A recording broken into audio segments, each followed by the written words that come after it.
ओम नमः शिवाय। अथ श्री वायु महापुराण अष्टमो अध्यायः चतुराश्रम विभागः। सूतुवाच तुल्यं योगसहस्रस्य नयसं कालमुपास्य सः सर्वरयन्ते प्रकुरुते ब्रह्मत्वं सर्गकारणात्। ब्रह्मा तु सलले तस्मिन् वायुर्भूत्वा तदाचरन् अंधकारे तदा तस्मिन् नष्टे स्थावर जंगमे जलेन समानुव्यापते सर्वतः पृथ्वीतले अभिभागेन भूतेषु समन्तात् सुस्थितेषु तु निशायामिव खद्योतः प्राव्रटकाले सतस्ततः तदाकाशे चरन्सोऽथो वीक्ष्यमाण स्वयंभुवः प्रतिष्ठायाह्युपायं तु मार्गमाणवस्तदा प्रभु ततस्तु सलले तस्मिन् ज्ञात्वा ह्यन्तर्गतां महीम् अनुमानात्तु सम्बुद्धो भूमेरुद्धरणं प्रति चकारान्यां तनुं चैव पूर्वकल्पादिषु स्मृतां सा तु रूपं वराहस्य कृत्वापः सत्प्रभुः अद्भिः संचादिता पूर्वी समीक्ष्याथ प्रजापतिः उद्धृत्योर्वीरप्रथा भद्यास्तु उद्धृत्योर्वीन प्रथाभ्यास्तु अपस्तास्तु सा विन्यसन् सामुद्रीस्तु समुद्रेषु नादेयीर्निम्नगास्वपि पार्थिवीस्तु सा विन्यस्य पृथिव्यां शोचिनोदगिरीन् प्राक्सर्गे दह्यमाने तु तदाम संवर्तकाग्निना तेनाग्निना प्रलीनास्ते पर्वता प्रभु भुवि सर्वशः दैत्यादे कारणवे तस्मिन् वायुनापस्तु संहृतः निसक्ता यत्र यत्रा संस्तत्र तत्राचलो भवतो स्कन्धाचलत्वादचलः पर्वभि पर्वता स्मृताः गिरोर्युद्भिर्गीर्णत्वा चायनाच शिलोच्चया ततस्तु मां समुद्धृत्य क्षितिमन्तर्जलात् प्रभु स्वस्थाने स्थापयित्वा च विभागमकरोत् पुनः सप्त सप्त तु वर्षाणि तस्यादीपेषु सप्तसुः विषमाणि समीकृत्य शिलाभिर्चिनोद्गिरीन् द्वीपेषु तेषु वर्षाणि चत्वारि सन्नवैव च तावन्तः पर्वताश्चैव वर्षान्ते समवस्थिताः सर्गादौ सन्निविष्टास्ते स्वभावेनैव नान्यथाः सप्तद्वीपा समुद्राश्च अन्योन्यस्य तु मण्डलं सन्निकृष्टा स्वभावेन समावृत्य परस्परं भूराख्याश्चतुरो लोकाश्चन्द्रदित्यो ग्रहैः सह पूर्वं तु निर्ममे ब्रह्मा स्थानी नामानि सर्वसा कल्पस्य चास्य ब्रह्मा वै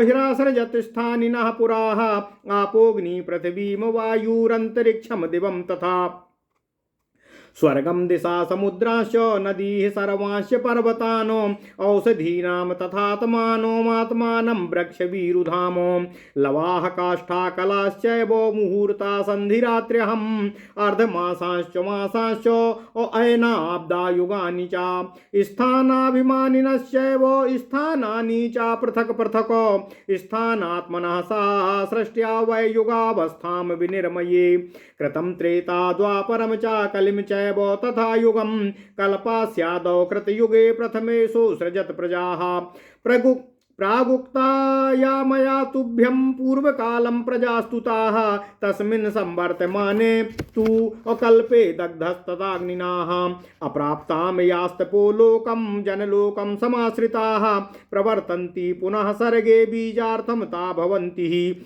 बीजार्थेन स्थितास्तत्र पुनः सर्गस्य कारणात् ततस्ताः सृज्यमानास्तु असन्तानार्थं भवन्ति धर्मार्थकाममोक्षाणा मिहता साधका स्मृता देवाश्च पितरश्चैव ऋषयो मनवस्तथा ततस्ते तपसा युक्ता स्थानान्या पूरयन्ति ब्रह्मणो मानसास्ते वै सिद्धात्मानो भवन्ति ये संगा द्वेषयुक्तेन कर्मणा ते दिवं गताः आवर्तमाना इहते संभवन्ति युगे युगे स्वकर्म फलशेषेण ख्याताश्चैव तथात्मिका असंभवन्ति जनाल्लोकात् कर्म संशयबन्धनातो आशयः कारणं तत्र बोधव्यं कर्मणा तु सा तैः कर्मभिस्तु जायन्ते जनाल्लोकाशुभाशुभैः गृह्णन्ति ते शरीराणि नानारूपाणि योनिषु देवास्थावरान्ते च उत्पद्यन्ते परस्परम् तेषां ये यानि कर्माणि प्रकृसृष्टे प्रतिपेदिरे तान्येव प्रतिपद्यन्ते सृज्यमानाः पुनः पुनः अहिंसा हिंसे मृदु कुरूरे धर्मे ऋता नृते तद्भाविता प्रपद्यन्ते तस्मात् तस्य रोचते कल्पेष्वासन्व्यतीतेषु रूपनामानि यानि च तान्येवानागते काले अप्रयसः प्रतिपेदिरे तस्मात् तु नामरूपाणि तान्येव प्रतिपेदिरे पुनः पुनस्ते कल्पेषु जायन्ते नामरूपतः तथा सर्गे ह्यवष्टब्धे अशिश्राक्षोरब्रह्मणस्तु वै प्रजास्ताध्यायतस्तस्य असत्याभिध्यायिनास्तदाः मिथुनानां सहस्रं तु सोऽसृजद्वै मुखात्तदाः अजनास्ते ह्युपपद्यन्ते सत्वोद्रिकासु चेतसाः असहस्रमन्यद्वक्षस्थो मिथुनानां ससर्जः ते सर्वे राजस्रोदिक्ताः असुस्मिणश्चाप्यसुस्मिणाः सृष्ट्वा सहस्रमन्यस्तु द्वन्द्वानामुत्तरुत पुनः राजस्तोभ्यामुद्रिकाः ईहाशीलास्तु ते स्मृताः पद्भ्यां सहस्रमन्यत्तु मिथुनानां ससर्जैः उद्रिक्तास्तमसा सर्वे निःश्रीकाः ह्यल्पतेजसाः ततो वै हर्षमाणास्ते द्वन्द्वोत्पन्नास्तु प्राणिनाम् अन्योन्याहिरच्छयाविष्टा मैथुनायोपचक्रमुः ततः प्रवृत्ति कल्पेऽस्मिन् मिथुने ततः प्रवृत्ति कल्पेऽस्मिथुनो नोत्पत्तिरुच्यते मासे मासे उरार्तवम् यद्यतत्ताद्वासिधियोषिताम् तस्मात् तदा नाशुशुभुः असेवितैरपि मैथुने आयुषोऽन्ते प्रसूयन्ते मिथुनान्येव ते सकृत कुटकाः कुबिकाश्चैव उत्पद्यन्ते मुमूर्षिताः ततः प्रवृत्ति कल्पेऽस्मिन् मिथुनानां हि संभवाः ध्याते तु मनसा तांसां प्रजानां जायते सकृत शब्दादि विषया शुद्ध्वा प्रत्येकं पञ्चलक्षणः इत्येव मानसी पूर्वम् अप्राक् सृष्टिर्या प्रजायते तस्यान्वाये सम्भूता यैरिदं पूरितं जगत् सरितसरः समुद्राश्च सेवन्ते पर्वतानपि तदा नात्याम्बूशीतोष्णो युगे तस्मिंश्चरन्ति वै पृथ्वीरसोद्भवं नामो आहारमह्याहरन्ति वै ताः प्रजाः कामचारिण्यो मानसी सिद्धिमास्थिताः धर्माधर्मो नातास्वास्ताम् निर्विशेषा प्रजास्तुताः तुल्यमायु सुखं रूपं तांसां तस्मिन् कृते युगे धर्माधर्मो नातास्वांस्तां कल्पादौ तु कृतो युगे स्वेन स्वेनाधिकारेण जग्गिरे ते कृते युगे चत्वारि तु सहस्राणि वर्षाणां दिव्यसंख्ययाः आद्यं कृतयुगं प्राहुः सन्ध्यानन्तु चतुःशतं ततः सहस्रशस्तास्तु प्रजासु प्रथितास्वपि नातासां प्रतिघातोऽस्ति न द्वन्द्वं नापि चाक्रमः पर्वतो दधिसे विन्योः ह्यानिकेताश्रयस्तुताः विशोका सत्त्वबहुलाः एकान्तो सुखित प्रजाः तावैनिकामचारिण्यो नित्यम् अमुदितमानसाः अपशवः पक्षिणश्चैव न तदान् सरीसृपाः अनोद्भिज्या नरकाश्चैव ते ह्यधर्म प्रसूतयाः न मूलफलपुष्पं च नार्तव मृतभो न च